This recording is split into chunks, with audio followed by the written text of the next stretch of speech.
1984 April 10 അമേരിക്കയിലാണ് Paul bearer ജനിക്കുന്നത്. ഇദ്ദേഹത്തിൻ്റെ യഥാർത്ഥ പേര് വില്യം ആൽവിൻ മോഡി എന്നാണ്. ഇദ്ദേഹം ഒരു അമേരിക്കൻ പ്രൊഫഷണൽ റെസ്ലിംഗ് മാനേജറും ലൈസൻസ്ഡ് ഫ്യൂണറൽ ഡയറക്ടറുമാണ്. WWE-യിൽ ഇദ്ദേഹം പ്രവർത്തിച്ചിരുന്ന സമയങ്ങളിൽ ഇദ്ദേഹം വളരെയധികം പോപ്പുലാരിറ്റി നേടി. കൂടാതെ WWE-യിലെ ഇദ്ദേഹത്തിൻ്റെ റിംഗ് നെയിമാണ് പോൾ ബെയറർ.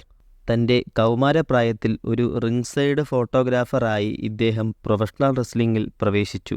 ഹൈസ്കൂളിന് ശേഷം അദ്ദേഹം യുണൈറ്റഡ് സ്റ്റേറ്റ്സ് എയർഫോഴ്സിൽ ചേരുകയും 4 വർഷം ഡ്യൂട്ടിയിൽ സേവനമനുഷ്ഠിക്കുകയും ചെയ്തു. ഈ സമയത്ത് ഓഫ് ഡ്യൂട്ടി സമയങ്ങൾക്കുള്ളിൽ ഇദ്ദേഹം ഇൻഡിപെൻഡൻ്റ് പ്രൊമോഷനുകൾക്കായി പലപ്പോഴും ഇദ്ദേഹം റെസ്ലിംഗ് ചെയ്യുകയും ചെയ്തു. 1990 ഡിസംബർ 22 ഇദ്ദേഹം വേൾഡ് റെസ്ലിംഗ് ഫെഡറേഷൻ അഥവാ ഇന്നത്തെ WWE-യിൽ ജോയിൻ ചെയ്തു. പിന്നീട് അണ്ടർടേക്കറിൻ്റെ മാനേജറായും ഗൈഡിംഗ് ലൈറ്റായും പ്രവർത്തിച്ചു. പിന്നീട് 1996 മുതൽ 1998 വരെ മാൻകൈൻഡിനെയും കെയ്നിനെയും മാനേജ് ചെയ്തു. അണ്ടർടേക്കർ, കെയ്ൻ, മാൻകൈൻഡ് ഇവരുടെയൊക്കെ ഗിമ്മിക്കിനെ പോലെ തന്നെ ഹൊറർ തീംഡ് ആയിട്ടുള്ള ഗിമ്മിക്കാണ് ഇദ്ദേഹത്തിനും.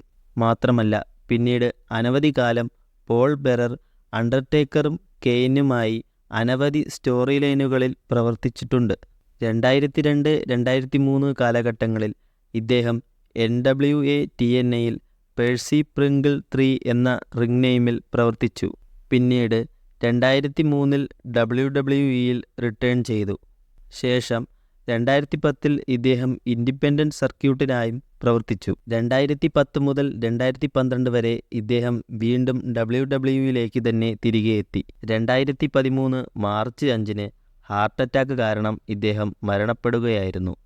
സുപ്രാവെൻട്രിക്കുലർ ടക്കികാർഡിയ എന്നത് ഹൃദയമിടിപ്പ് അപകടകരമാം വിധം ഉയർന്നതാണ് ഹാർട്ട് അറ്റാക്കിന് കാരണമായത്. 2014 മാർച്ച് 3 നടന്ന റോ എപ്പിസോഡിൽ ഇദ്ദേഹത്തിനെ ഹാൾ ഓഫ് ഫെയിമിൽ ഉൾപ്പെടുത്തി. വീഡിയോ ഇഷ്ടപ്പെട്ടാൽ ലൈക്ക് ചെയ്യുക. ഇതുപോലുള്ള വീഡിയോകൾ നിങ്ങൾക്ക് ലഭിക്കുന്നതിനായി ചാനൽ കൂടി സബ്സ്ക്രൈബ് ചെയ്യുക.